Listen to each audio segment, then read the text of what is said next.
Welcome to 37 news. చదువుతున్నది శ్యామ్ కుమార్. నిరంతరం వార్తల కోసం చూస్తూనే ఉండండి మీ 37 న్యూస్. బిబ్బిపేట మండలంలో గంగపుర్తుల సంఘం ఆధ్వర్యంలో గంగమ్మ తల్లికి ఆనవాయితీ ప్రకారం శివరాత్రి పర్వదినాన్ని పురస్కరించుకుని చెల్ల పందిరి ఊరేగింపు ఘనంగా జరిగింది.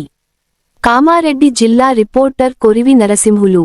గంగమ్మ తల్లికి శివరాత్రి తెల్లవారి రోజున భక్తిశ్రద్ధలతో సప్పుడు వాయిద్యాల సాంగత్యంలో అమ్మవారి దేవాలయం వద్దకు చల్లని పందిరి ఊరేగింపుగా బయలుదేరారు. గంగమ్మ తల్లి ఆశీస్సులు అందరిపై నిండి మనసుతో చల్లగా ఉండాలని, పాడిపంటలతో సుఖ సంతోషాలు, ప్రజల ఆరోగ్యాలు మంచిగా ఉండాలని కోరుకుంటూ గంగపుర్తుల సోదరులు అమ్మవారిని తలుచుకుని ఊరేగింపు చేశారు.